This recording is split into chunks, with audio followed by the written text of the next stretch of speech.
Welcome back to my channel. I am Angie Buck. Is the marking is a mystic. Let's see. Tonight it's a toss turn to speak. But we're gonna start out breathing slowly.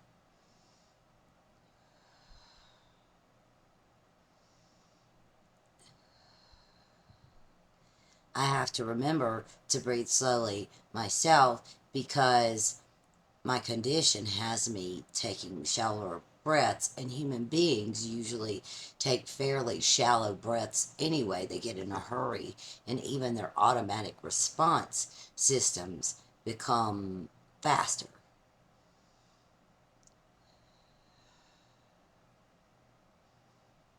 So, breathing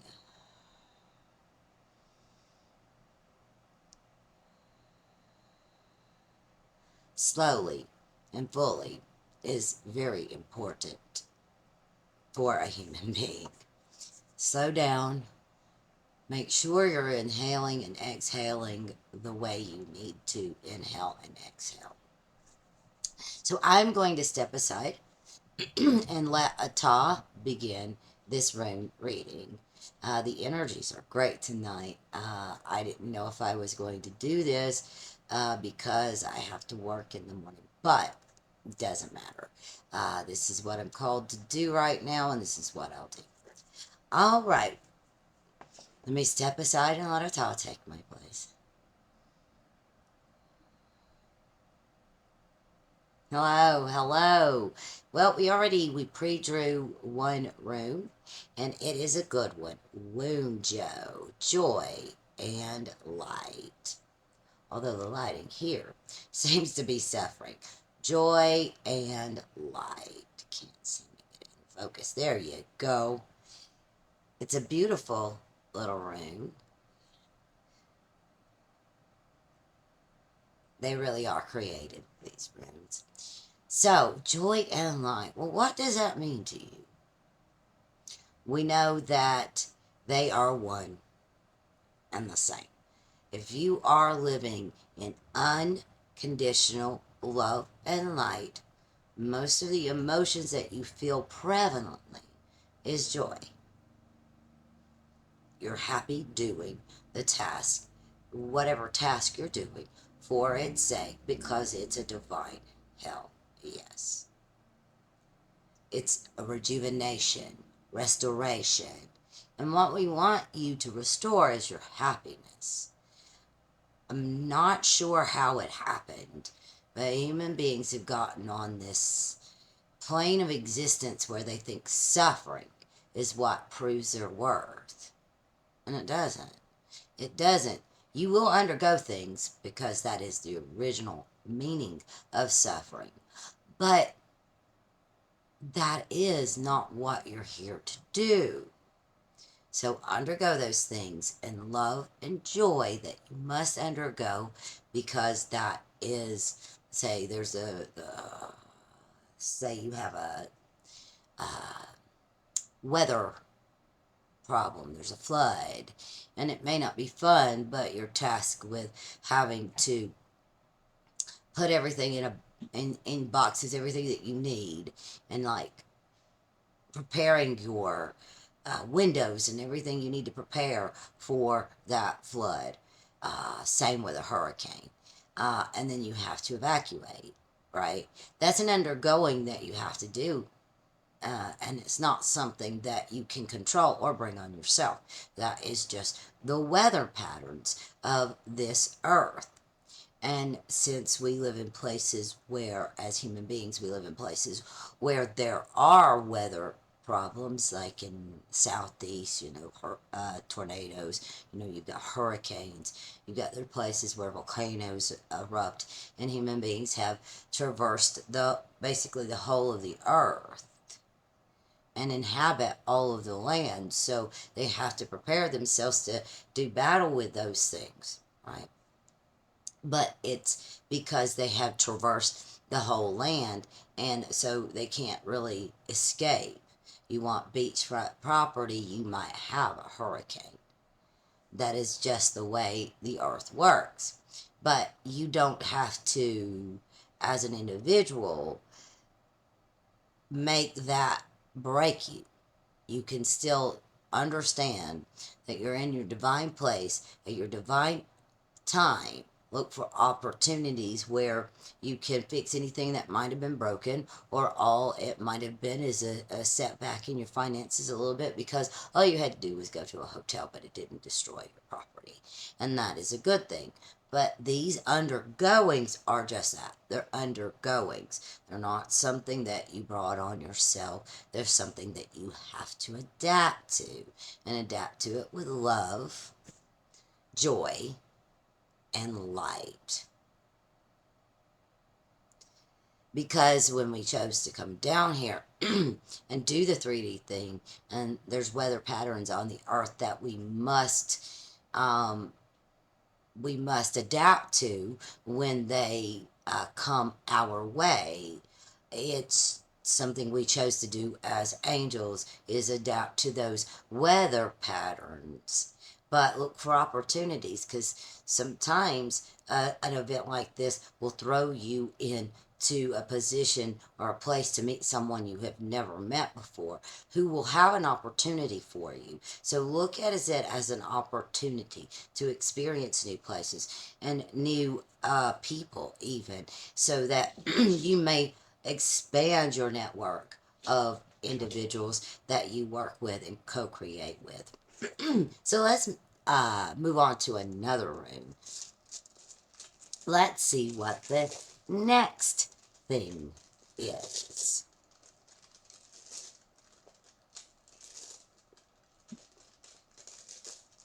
Okay. Hagalaz. Again, this is what we were discussing. Like, that's disruption. And we were talking about, like, Hagalaz always works in reversals and disruptions. So Hagalaz was showing this is what we're talking about. There may be seeming setbacks, excuse me, or disruptions in what seems to be your flow, things that are outside of your uh, control. Because face it, most things really are, except what you do, what you yourself feel drawn to doing.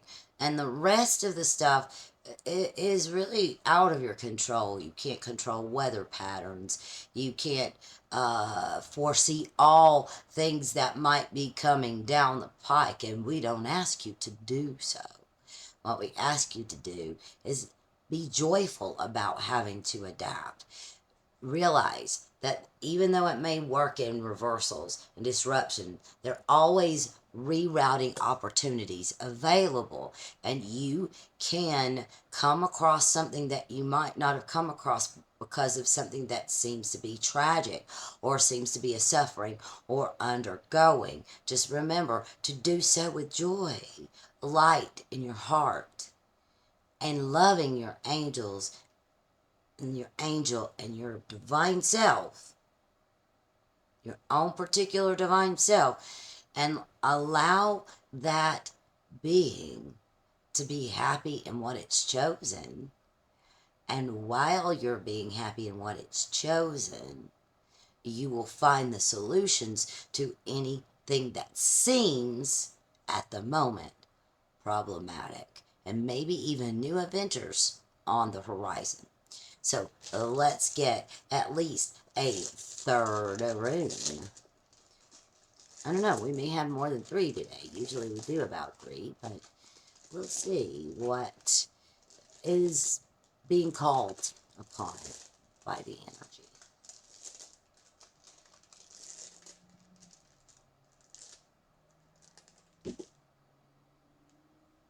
Self. Yes, we were talking about the disruptions and the allowing your divine self to be happy. You always must work from the position of your divine self. Excuse me. Your brain will think up reasons that it's your fault or stresses about how you are going to get out of a particular situation or how you're going to make the next move.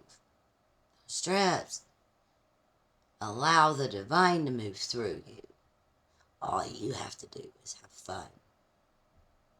Let the divine be the one that gives. Let the divine be the one that gives. Let the divine be the one that gives. It really is important that you know that your divine is the one that needs to give. Give the answers, give the hell yes directions in your life. And the way to follow that is the path to your bliss, the path to your happiness, which was our first rune today. Happiness that can be disrupted. It can be. It can be disrupted through many means. But remember that to continue to adapt and be happy in whatever situation, because you know, as long as you are,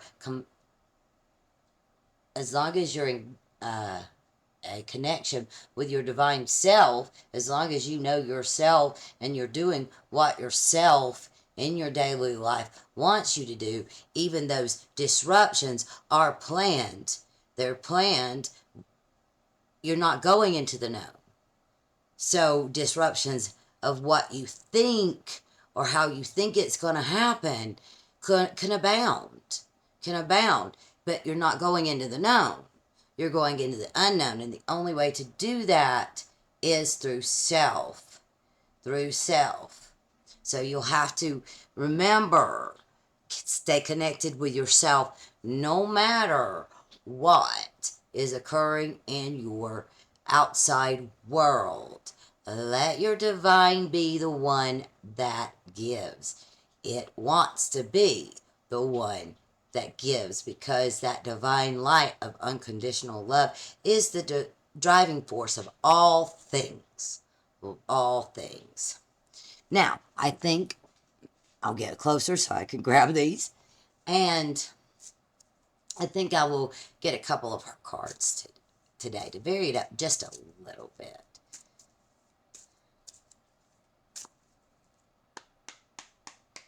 What else? So what else on the disruption? Let's see what we can get about that. Carried across the gap. Carried across the gap. So your angels are there to carry you across the gap. That disruption, whatever it is, you will be carried across that gap. And you will make it to your desired destination. The angels, your divine self, will carry you across that gap. And it won't seem to have been an obstacle or a problem at all, because you will have been in joy the whole time. Even if it seemed like the situation was a stressful one, you will have been in joy the whole time, and you will get carried across the gap. Carried across the gap by your highest self. To the next point you need to be, or as Esther Hicks says, or Abram through Esther Hicks, you will find that vortex, your next vortex you need to be. That it really helps in order to get there. Shed all of the negative stuff and just live in joy. You're here to have fun. So let's see, what else about self? What else about self?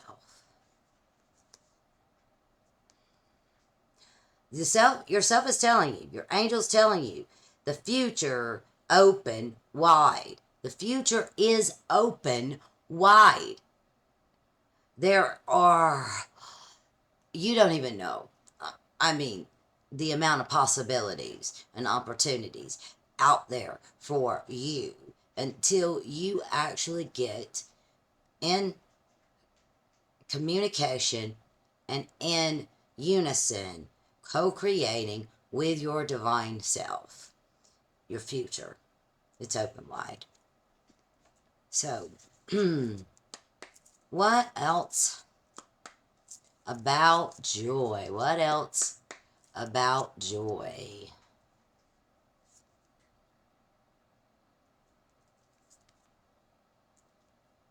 Be in joy now. Be in joy now. You won't be denied the fruits of your labor. Sorry if they're a little blurry. It's not only the camera, they got wet. After Joy channeled through Angie at the Spark, somehow they got wet. But you won't be denied the fruits of your labor. So you need to take joy. Take joy. Your angel is telling you, you will not be denied the fruits of your labor, no matter what it seems like to you right now in the current outer realm. Remember, you've already succeeded. You have already got what you need to have. You already are where the divine needs you to be. You just need to collapse time by connecting with your inner self and doing those divine hell yeses and being happy and having fun. And you will find yourself in no time, you will find yourself where you want to be, or in a place you didn't know existed that you did want to be in. And those are the most fun, the unknown, because that is what we're here to create. We're here to be, bring into form what is yet unformed, the unknown. Let's see, one more. What else do you have to tell the collective tonight? Energy. Let's see.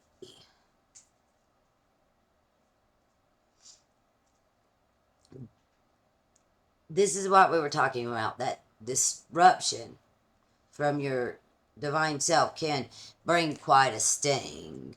So don't, when you're uncomfortable, when you feel like the divine is giving you a message that you're going down the wrong path, do not stress over that.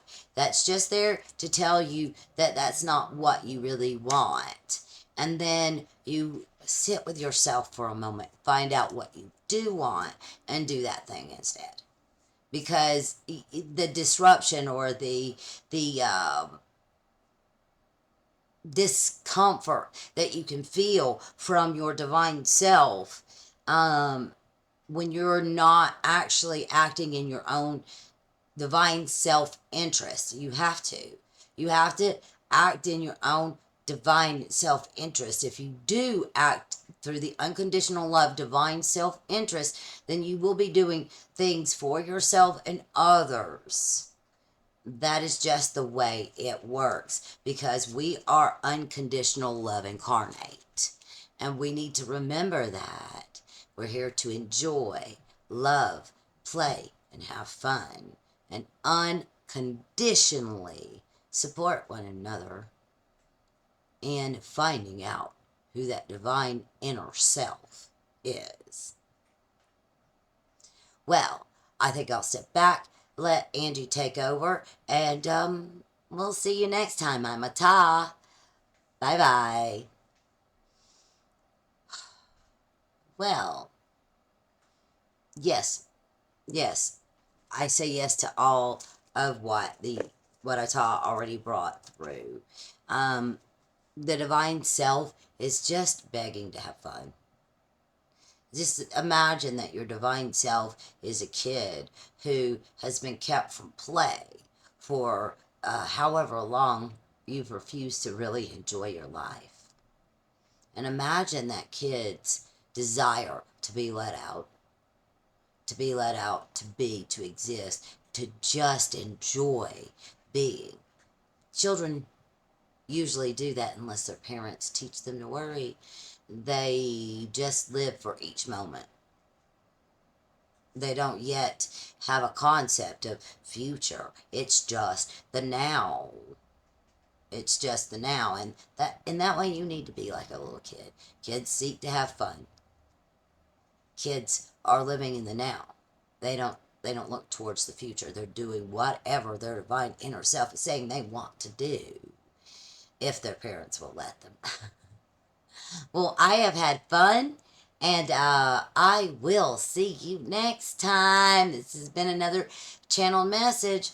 Like, comment, subscribe. I'm going to keep doing this. Bicycle!